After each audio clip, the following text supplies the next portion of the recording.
Hey, what's going on? Jason.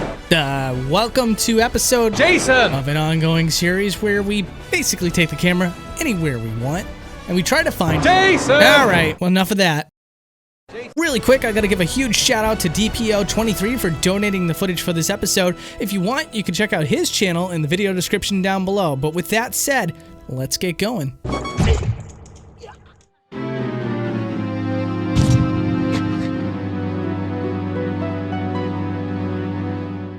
So much like the episode that I did on The Last of Us, we're going to start off with the menu screen. Now, the menu screen doesn't have a whole lot to look at. It's a very condensed, very intentional set piece. However, if you look at the newspaper on the ground, you can see that there's a headline describing the origami killer, or origami, depending on whether or not you are a person from another country trying to pretend that you are a detective in New York. Now, the loading screens, on the other hand, do have something to hide. Always gotta love a good T-pose, don't you think? It was just a little bit surprising to me to find out that they were here on the loading screen. But I suppose if you keep the camera right on the character's face, there's no reason to have the arms do anything other than be in their default pose. Another cool little tidbit here is that good old Shelby doesn't seem to have his detective coat. He's only in his button-up shirt. So in this clip, we're supposed to be taking a look at the airplane, but during this scene, we actually found something a lot more interesting, and it has to do with Ethan's other son, Sean. See, off camera, Sean wants to take one more look at his dad before he gets in the car, but he doesn't do it in the very traditional way. That's actually pretty terrifying. Also, in the father and son scene, there's a whole bunch of stuff underneath the ground. Like, look at this rush of water down here. Now, this might be a big thing, because in bonus footage, they mentioned the fact that there was some cut content in the game, and that in this chapter, the house was supposed to be flooded during a blackout. So this might actually be remnants of that. Also, a fun little Easter egg that you definitely would never be able to see is that the developers decided to name these streets, and one of them is The Flood Street, and the other is Dead End. It is somewhat visible during the paparazzi scene, but you'll have a very hard time seeing it. Also, David Cage is hiding underneath the stage as well. That opening credit that you see at the beginning of the game is stored underneath the map. And if you weren't paying attention, you wouldn't even realize the fact that all these opening credits are actually fully rendered, as in they're full 3D models. And we'll end this chapter with a zoom out of the entire neighborhood.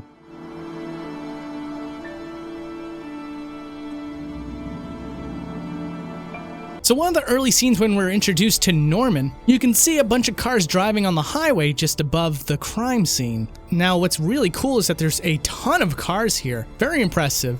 How do you think they pulled it off? Well, because the players never meant to see the cars from the other side, the developers saved on resources by not fully rendering the opposite side of the car, thus allowing this very dynamic yet dense traffic.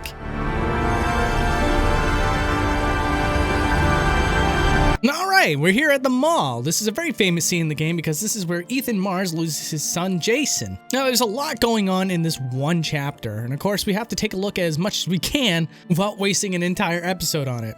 So the first thing I want to show you is that underneath the mall, before the scene where Ethan is struggling through an unreal amount of people, you can actually see some little kid models stored in this little alcove, both of which are in their T-poses. And over here in this store, you can see some more examples of lorem ipsum, which is just Latin-sounding gibberish that people in media often use to make it look like there's writing on something. This is actually first touched upon in my ukulele episode. Now, as for that large crowd that I was telling you about, well, here it is. And outside of this crowd, you can see people at the restaurant who actually have very convincing animations that are very difficult to see from the player's point of view. And if you take the camera outside of the mall, there's actually quite a great deal of environment to look at before the developers stopped modeling it. I think one of the funniest things that I noticed here that I'm not sure is actually shown in the game is that there's a watch children sign right outside the mall. People who know what happens at the end of this scene will see the irony in that. But seriously, like, what happens to Jason after dear old dad is stuck trying to pay for the balloon? Well, if we follow him around, we can see that the walk cycle only brings him over to the elevator and not the escalator that Ethan thought that he might have gone down. And before we take off, I just wanted to do a zoom out of the entire mall scene, which again is very surprising because it has a rooftop to the mall, as well as a bevy of buildings to look at.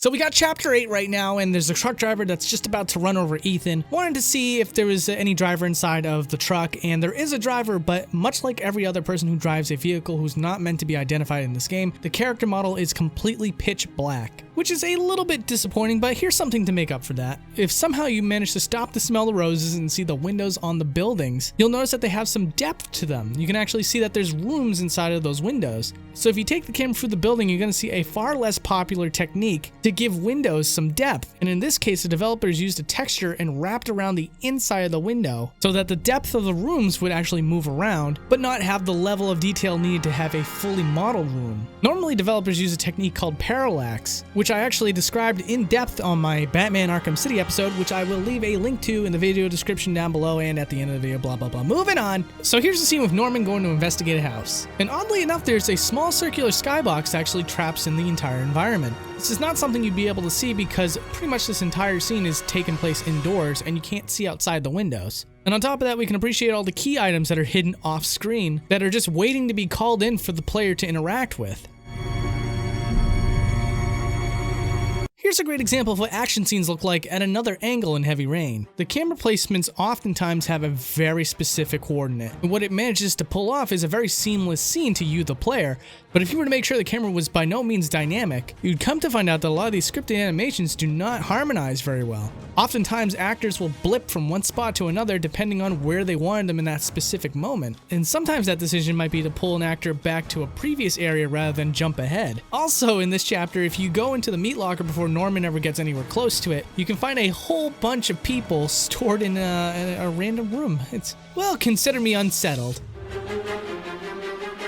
So in this scene, we wanted to take a look at an earlier chapter in the game where Scott Shelby shouldn't have his secret room yet because it's not used, and we just wanted to see if it's actually there, hidden off camera. And sadly, to those players that love their immersion, it's not there yet. This is actually a different map from the one that's used later in the game. Interesting thing about chapter 26 is that these windows are completely glossed over and you can't see through them at all. But through them is an unused skybox with poorly lit buildings and hazy clouds moving quickly in the background.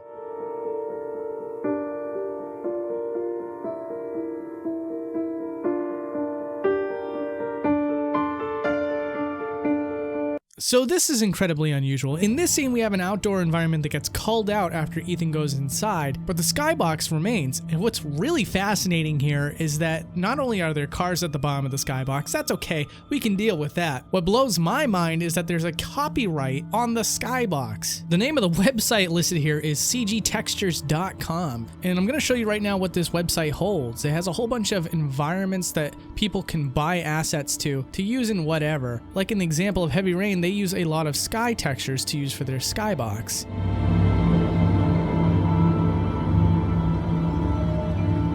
You can contribute to our fund if you like. We're still a few dollars short. So here's an example of cleverly reusing assets while at the same time kind of having a funny result. So we got Norman here donating some money, and if you look on the inside of Norman's wallet, you can see that it belongs to Scott Shelby. I guess when you're spending someone else's money, it's not really a big deal to have a little bit of generosity in your hat. Okay, this is actually kind of nuts. So in this scene, you can pretty much see nothing outside the window. You can see a little bit of cityscape, but it's a very small room for a very small scene. But if you take the camera outside of this room, you can see a ton of environment. And what's even more peculiar is that if you move down, you can see some stored textures on some of the buildings, which are of some cityscapes at nighttime. Give me 2 minutes, and I'll be right back with the list.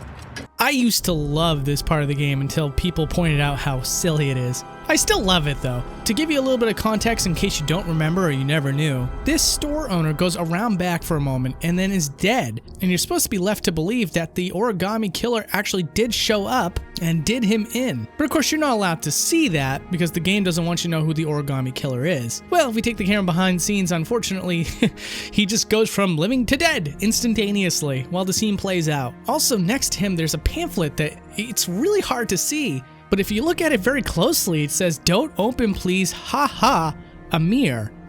Okay. Now we're at the part of Heavy Rain where we have a not-so-happy Shelby ready to drive into some private property. And although this game in particular seems to have a lot of firsts for the show Boundary Break, the wave of unusual design choices don't end here. Like over here, this window has a 2D texture when you're at a certain distance from it, but as you edge closer to it, the texture of it disappears and you can see the actual inside of the mansion. Why? They might have been worried about level of detail here, but I guarantee you nobody's looking at these windows, so to go for the effort of making a 2D texture to hide some LOD, it's just something that I've never seen before, and I'm very curious to see if I ever will see it again. Also, like the chase scene that I showed you earlier, I just wanted to show you some really funny looking stuff that happens when you move the camera outside of the designated camera coordinates.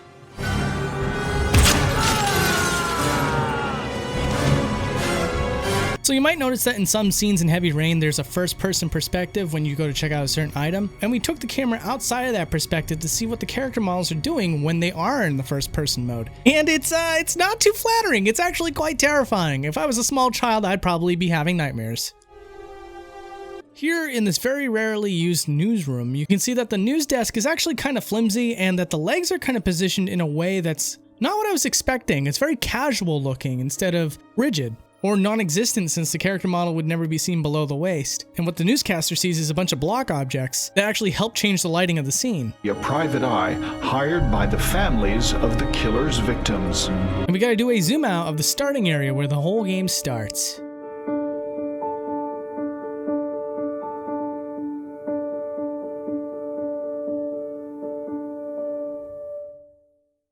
So I know what some of you guys are probably thinking right now. Where are the Ari scenes with Norman? And yeah, I'm gonna make sure that I include that right now. I'm gonna put myself in the corner, because who needs to see my face when we can see some footage that I forgot in the actual episode?